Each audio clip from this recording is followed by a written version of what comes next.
Hello you! How are doing folks? It's Sunday night. Tom Baker here for your listening delight. It's season 4, story number 2 of the Fourth Doctor Adventures with Tom Baker and Lou Jameson with The Darkness of Glass. We have a supernatural / horror-esque type deal in a Gothic castle on a remote island in the early 1900s. We have little glass squares. We have a beast in the shadows. And we have a few bodies cropping up here and there with a backstory to boot. What do you think about this one? Well, you're about to find out. Before we find that out, let's find this out. It's your panel for this evening. I see it's Mr. Will Medina. How are you doing, Will? Hey now, fuck you, Jets! Thank you. All the way from down under, he has the thunder. AJ? Hi guys, how are you going? That's fine. I like to hear. I can hear people. Sue, how goes it? Hello from Massachusetts. Yeah, apparently it's the spirit of America. Yeah, right. And all the way from Texas, it's the bearded must be feared. It's Texas Tom Milk. How we doing, Timbo? Howdy. How we doing, mate? So, guys, The Darkness of Glass, as we reiterate it, Lou Jameson, Tom Baker, somewhat of a mess between horrifying rock and Talons of Wan Chan, according to Lou Jameson and the extras of the story. Hell, you decide. Opening thoughts. Let's begin. Will, can I get your opening thoughts, please, mate, on The Darkness of Glass, Tom Baker and Lou Jameson? Well, I got really intrigued by this, but like you said, it was a good mystery. And the story was because I actually thought somebody human was killing the people. I didn't knew there was a sort of a demon hiding in the glass. So, because we go further into near the end of the story, so you know what's going on. So I actually thought it was a murder mystery, like somebody was killing them like that. So that was a good pacer for me. It was only a 55-minute story, so it was a good pace. And I was very stuck with it. I didn't want to miss anything out. So, and what stood out, of course, is the cast, because Tom Baker and Louise, the way they talked with each other is, you could tell that they haven't missed nothing after all these years. That they still click very good. Especially the part when she tells the people that that is not a gentleman. Everybody like, yeah, that's true. He's not a gentleman. And it was a funny line, but it's spoken seriously. But that stood out pretty good like that. Because in the end that we find out that it is a demon like that, and then how it was defeated was pretty cool. And of course you had one person that wanted to be he thought he could control it like that for his own purposes, so that was the professor, wasn't it? Yeah. So it's a good story. I gotta give you props for that. The ending was also a little sort of ambiguous. You don't know it would come back like that. I wish it does. I wish they do a sequel, because at the end the lady was flirting with the doctor. So I would like to see them meet again to see how what would go on after that. So that's my opening statement. Yeah, okay, cool, mate. Yeah, Mary Summersby. Yeah. Tim, opening thoughts on The Darkness of Glass, mate? Yeah, I thought it was excellent. I thought it was a great little horror story that you could have squeezed right into series 14. They have that vibe, that kind of Hinchcliffe vibe, a little bit of Agatha Christie thrown in as well, with all the different people in an isolated location, and then something spooky is going on. And it's really, I really like the clever twist at the end, though, because they make you think it's going to be the girl that's hanging out with the doctor, the one that actually owns the house, but it ends up being the other guy. So it's pretty cool how they flip the switch on you at the end of it. But it was a clever idea too, the idea that you trapped a demon in a different piece of glass and all these different windows. I mean, that's pretty cool. I liked it a lot. I like the isolation of it too, like at the beginning, because there are places like that in the world that when the tide comes in, you can't get away from where you're at. I mean, it's like, so you can get stuck somewhere for hours waiting for the tide to go down. That's pretty clever too. They did that real well. Yep. Replace a lighthouse with a Gothic castle in this one, and you're good to go. You're there for a few hours, man. Good stuff. AJ, The Darkness of Glass, mate, opening thoughts? Yeah, I like this story. It felt like a whodunit in a haunted mansion, like the Winchester Mystery House or something. Just absolutely loved the story. It was very simple. It's a bunch of people in a castle and there's a demon. Nothing simpler than that.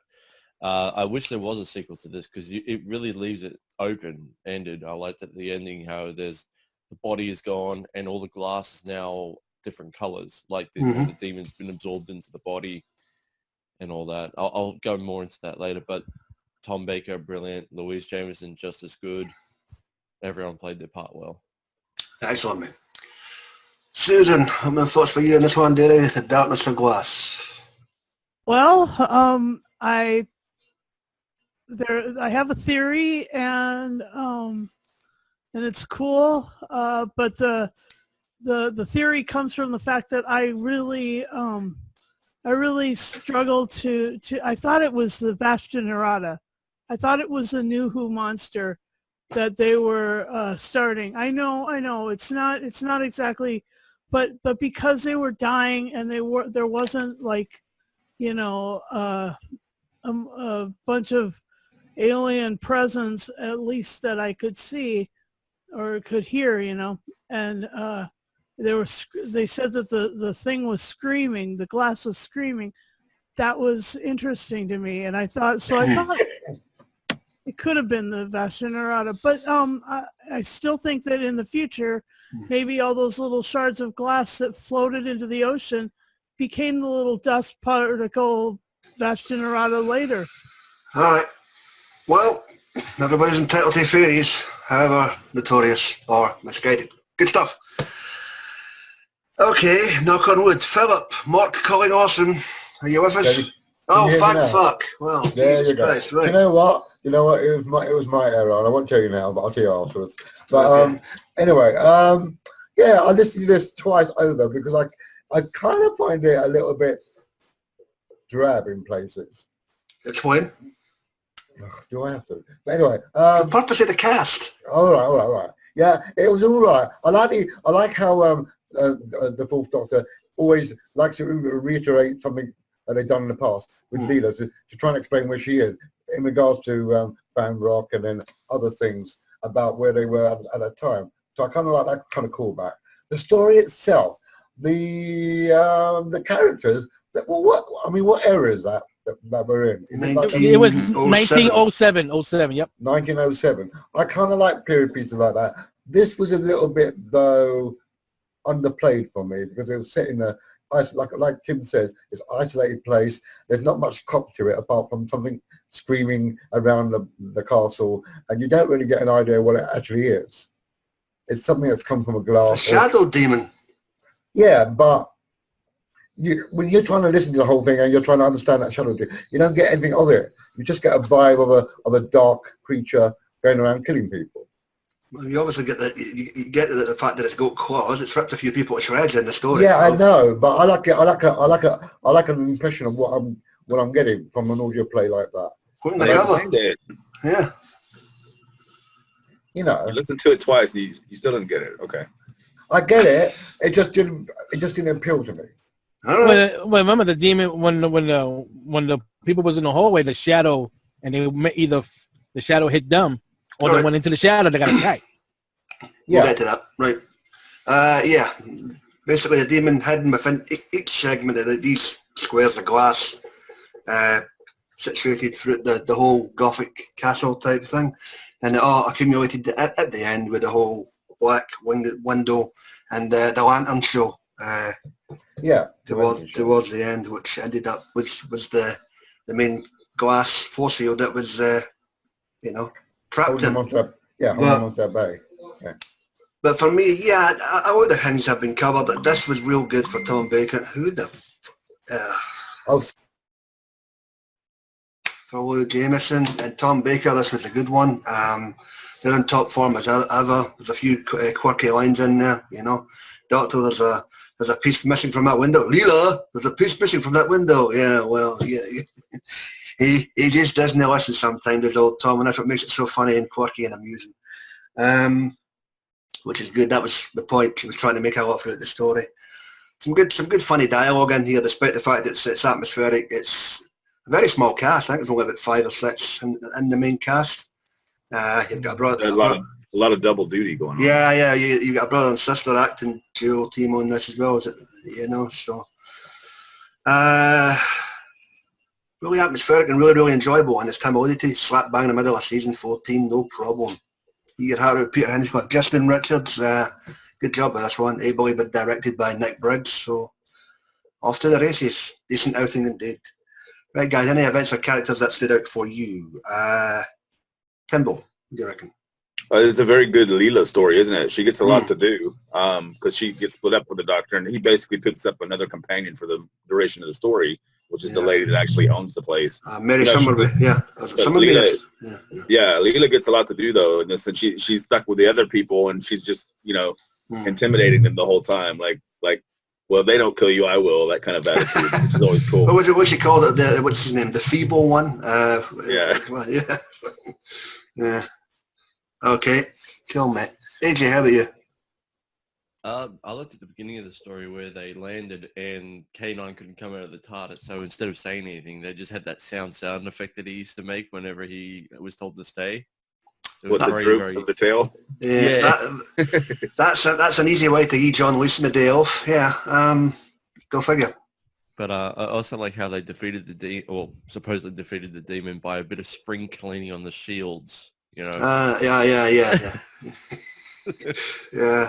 Polish, spit and shine. Yeah, there you go. Good stuff. Whoa, how about you, mate?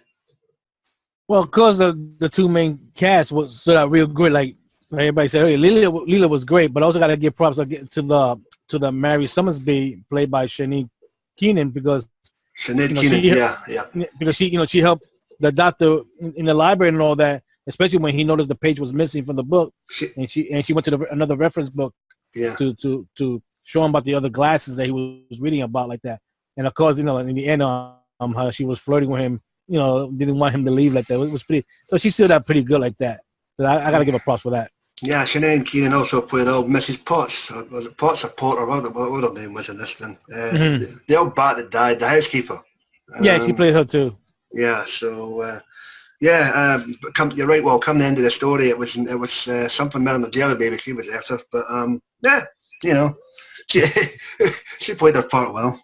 There you go. While we're at it, who played the other guys in there? Professor Oliver Mortlake was by Mark Lewis Jones. He turned it to your main antagonist at the end of the thing. Yep. Joseph Holman was by Julian Wadham. And David Lacey was Rory Keenan. Rory Keenan, which is obviously Sinead's older brother. So there you go. So brother and sister team pulling double duty on this audio. Why not? Sue, how about you? Anything stand up? The thing that stood out was Leela was always saying to her companion, the feeble one, that of course she knows what she's doing. She's a hunter. She's a huntress. Yeah. Huntress. And she was, it was just like she knew how to find the thing, and the humor involved with like all that, death. Yeah, what do you know about? I know about death, and great lines, super fun, and Louise Jameson once again out of the park. It's just amazing. She's amazing. Okay, anyway. Excellent. Okay, Phil, put down the paella. What do you reckon? Nothing. Your question is what stood out for you? Come on, put down the fork. Characters or instances? Nothing. Nothing. The end credits? Nothing. It was, Blair, it's one of those stories, you listen to it, but nothing that after you listen to it retains itself. Nothing stands out for you to go, wow, that was a good story. Well, I recommend shock therapy in your case. Somebody forgot to take their pill. Yeah, I'll be okay. Phil, you say nothing. I'll say the sound score. I'll have to use a piano in this, in between certain scenes. That's something, Phil. That's true, but I'm more about what's going on in the story rather than in the incidental music. Here's another thing that stood out about this story. The doctor had not used his sonic screwdriver in the story. Yeah. That's a bit pernickety. Come on. But Come what on. I'm saying- Considering the Stick Smith I'm gets not- for waving no, about I'm with a not- magic I'm not- wand, you know what I mean? Yeah. I'm not saying it's a bad story. It's by far not a bad story. It's just that whatever went on didn't retain itself as something I can remember. One of the things that stood out was the fact that the stained glass windows, each of them had their own little portion of demon, and then that was turned into slides. That was pretty cool. Well, there you go. There you go. That's a good point in case, actually. There you go, Philip. My God, you sounded almost female-like there. That's a great Oh, Well done, Susan. Well retained. See, I would have forgot that. That's an interesting point. Well brought up. yes, I agree. There you go. That was kind of interesting. Yeah. As I say, for me, the music I really enjoyed in this. The guest cast, they complemented the two leads well. So it's just one. If that type of story is not for you, you might be in agreement with Phil. Maybe eerie, atmospheric, and condensed audios aren't for you. But if you're into it like us and the whole Hinchcliffe, Wang Chiang, Fraggly Rock fucking era, then why not? Give it a go. It might be for you guys. So there we go. Right, guys, open mic portion of the cast. Anything else you want to bring up? Besides Philip, he's just got to obviously sit here and stuff his face before we get this rated Zippo in the can. Well, I thought it was strange that that in spite of all the danger they were in at that point, those guys just decided to go ahead and do their little show or whatever it was, their performance they were going to do. I thought that was like, what the hell? Aren't they supposed to be trying to hide themselves from whatever it is, and they're just over there about to do whatever it is they do with their performance? I was like, okay. But I guess it was a means to an end for that part of the story. That's true. The origin of the demon, who was the name of the lantern? The name of the demon? No, the guy who originally trapped him, the great-grandfather. Caversham? Caversham, yeah. Yeah, 100 years ago. Yeah, I thought that all right, it could be a cliche, but obviously it turned out to be Mary's great-grandfather. I think great-grandfather. Yeah, well, he captured the demon and spread it all over the house, and then shot himself in the head on stage, which was well. pretty, There you go. That's one way to go. Yeah. Yeah, which is kind of bizarre, but there you go. Yeah. Ooh. I hope it's not as frightful as that. Yeah. Or messy. So, good stuff. Anything else, guys? For me, the scene where Leela says turn off the light because, the demon gets stronger with the light, I thought that would be the inverse of that because darkness is the absence of light. So you would think the demon would just tear them to shreds in a dark room. Yeah, but he couldn't see. Remember when the person stepped in the light or the shadow? That's how the demon attacked them. He was able to see where they're at because of the light hitting them. Yeah, in other words, a shadow is going to be less powerful in the dark, wouldn't it? So I think that was the metaphor they were going with. Yeah. Oh, okay, all right, okay. And also, the other thing I was going to say is Mortlake, his death was more or less predicted by his last name, Deathwater. Yep. Mortlake. Oh, yeah. Oh. Groovy. Yeah, I didn't even think about that. There you go. Anything else, guys? Well, because the ambiguous ending there, whether this thing will ever have a sequel or not, is up to Big Finish. They want to it's one of those stories whereby they could get back to it down the road, but I think it's just one of the ones as an ambiguous engine. You know Yeah. what I mean? Did you hear the screaming? Even at the end of the end credits, there's a little bit of that screaming noise still going Yeah. on. That's pretty I cool. think the Bastion Errata started from these little particles. That's just my theory. Well, everybody's entitled to a theory. That's cool. Anything else? Okay, now that Philip's chowing down, if there's nothing else. I'm finished now. Oh, yeah, you greedy bastard. It's that time again. For those of us returning from the Thanksgiving holidays, don't forget your Pepto-Bismol, Alka-Seltzer, and other medicine for your stomach. And for those of you just returning from a hard weekend on the booze, or as we call it here in Glasgow, every day, yeah. Your barf bucket. Your barf And, bucket, and for Graham's team, fuck you. Yeah, both of them. Both of them. Yeah, the green one and the blue one. Right, guys. The Darkness of Glass. Oh, just quickly, I also found it funny that the episode title was name-checked within the audio as well. Not very often that happens, but... A couple of times, yeah. Yeah, exactly. Just a wee a wee side note there. Why not? Roll Tide. The Darkness of Glass.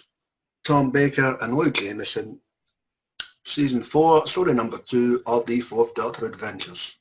Okay, we might as well start on a down note. Philip, what do you give us out of 10? Oh shit. I'm gonna give this. I'm gonna give it a decent 7 because it is a good story. I just need to listen to it when I'm not distracted. That's what it is. No redeeming qualities. I can't retain it, and yet I give it a 7. Why not? Yeah. Okay. No, I'm trying to be fair about it. You know, Well, he's pulling a Neo and playing a video game and cooking and washing your hair at the same time. all right, fair enough, mate. 7 it is. Okay. He has no hair. There you go. Who told you? Sue, what's the number from? There are other places that I have here. Shut up. There we go. Wait, I don't need that. I don't need to know. Anyway, I'm going to give it an 8.5 out of 10. Fun story. I love the 4th Doctor. I had a dream about, the 4th Doctor. All right, leave it to that. Anyway, okay, bye. Yeah, okay. Thank you. What's the number from NYC, Will? Oh, I'm giving it a 9 out of 10. Hopefully, I mean, whether they do it or not, it's up to them. But I'd like to see a sequel to this, just for the hell of it, and especially see the Doctor meet up with the lady again, see if she continues flirting with him. Yes, jelly babies all round. AJ, what's the number from Down Under on a Monday morning, mate? I'm going to put a 9 out of 10 into a toffee tin. We shout out to the end segment. Yeah, why not? 9 out of 10 and a toffee tin. Was that not a callback to the Planet of Evil? Remember he did that with the stuff on the side of the antimatter. That's what it was. Yeah, I'm going to give it a 9 out of 10 too. It's a nearly perfect story. It's just that whole business with them just not being that bothered with what was going on and just going to play with their toys or whatever seemed kind of unreal. But otherwise, it was a great little story. All right. And for me, guys, if I can get rid of this body thing here, I'll get an 8.5. Decent story. I'm only knocking half a point. I'm not going to get a 9 because I thought there was no wedgie in this. Call me wedgie. If it's somebody along the lines of, in the old antimatter type thing, just to boost the Englishness and the snotty aristocratic type in the mansion, this might have got an extra half point from me, but what the hell. It's always good to hear a wedgie in stories like this. Just a wee minor nitpick. But maybe they could do the sequel with Jeeves and Wooster. Why not? Yeah, there you go. Yeah, I'm sure Stephen Fry and, what's his face will be up for it. Need to pay them a lot of money, but... Hugh Laurie? Hugh Laurie, there you go.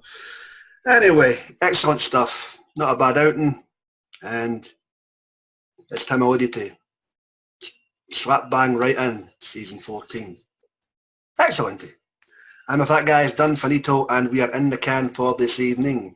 Thanks to the panel for your attendance as always. And it just leaves us to tackle what we are doing next week, and we are going to divulge it to you. Unless you've been living under a rock, it's time to channel your inner fangirl with glee as we rub one out and scream, I'm on Z. Yes, David Tennant is back. Wake up, Adrian.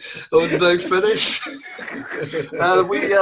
We've decided to tackle one of his stories in volume 2 of his box set. We may still have one to go with Donna, but we're going to skip to Rose with Billy Piper in tow as they take on the Ice Warriors. And Philip? It's called, if I get this right, Cold Vengeance. There you go. Dave Tennant, Billy Piper, Nick Briggs is a big green slimy thing. What could possibly go wrong? You're about to find out next week, and we look forward to that. And then, as always, guys, please check out our buddies on the wonderful wackety world of the YouTube. You get Dr. Freedom and his news broadcasts, Omega Files, and the Adventures of Dr. Freedom and Eric. You get Sue there with TARDIS Blue Radio, the guys and dolls there at Geeks Assembled with their audio heads, TV and movie reviews, Sammy Carter, Johnny Blues, Mike Sharon whenever he's online. Like, share, comment, subscribe, thumbs up, thumbs down. You know the drill by now. We're getting the hell on out of here. We wish you all a safe and prosperous week, and it's time for a beer. Fuckity bye, folks. Ta-da!